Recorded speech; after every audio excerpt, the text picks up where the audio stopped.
happened to may sadya ako sa Maynila. Si Inday naman, si Vice President, yung anak kong babae, gusto niya pumunta dito, makiramay, just to be with you in your time of sorrow and in your time of need.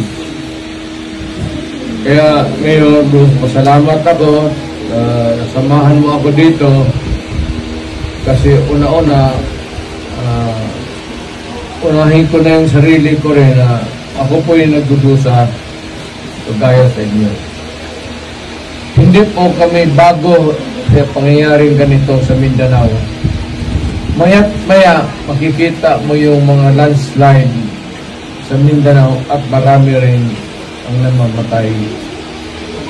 Lalo na yung tinatawag nilang Mount Diwalwal kasi bundok yan, pero puro may butas kasi maraming mga miner nahuhukay doon sa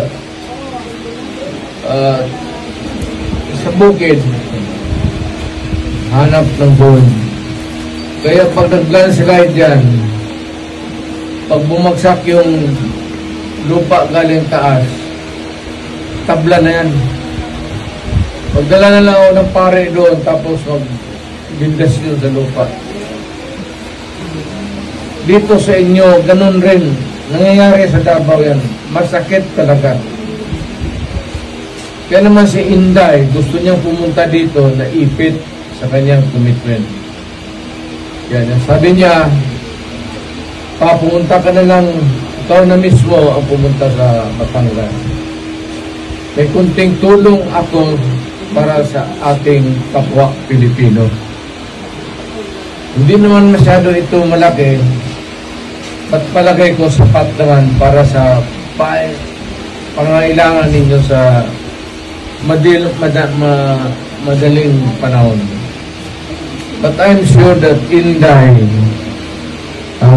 pupunta dito yan, pagbalik sa galing Davao. Kasi ang asawa ni Inday, Batanggenyo. Kaya yung apo ko, Batanggenyo. Kaya yung tono minsan magsalita, iba yung sa Bisaya at iba yung Tagalog nila. Tono yan, nakuha nila yung bunganga ng tatay nila. Ano, iba agad, no?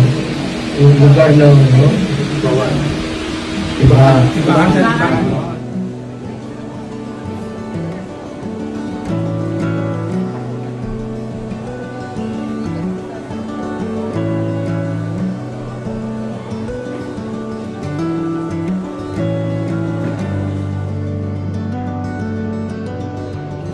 Asawa niya Batanggenyo. Kaya sabi na kailangan importante ito sa akin. Kasi may mga ako na ako ng Batanggenyo. Hindi na ako tayo maglayo sa damdamin natin.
total bumalik naman yung may nasikasos. Tsak pupunta yan dito.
Ninyo ako,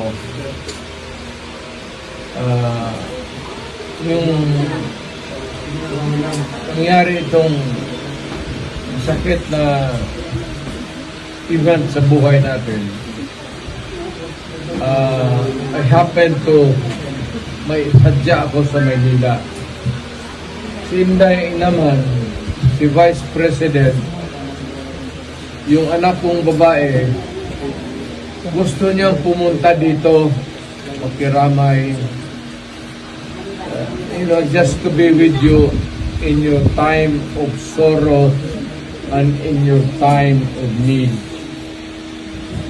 Kaya ngayon, pasalamat ako, samahan mo ako dito, kasi una-una, unahin ko na yung sarili ko rin na ako po yung nagdudusa kagaya sa inyo.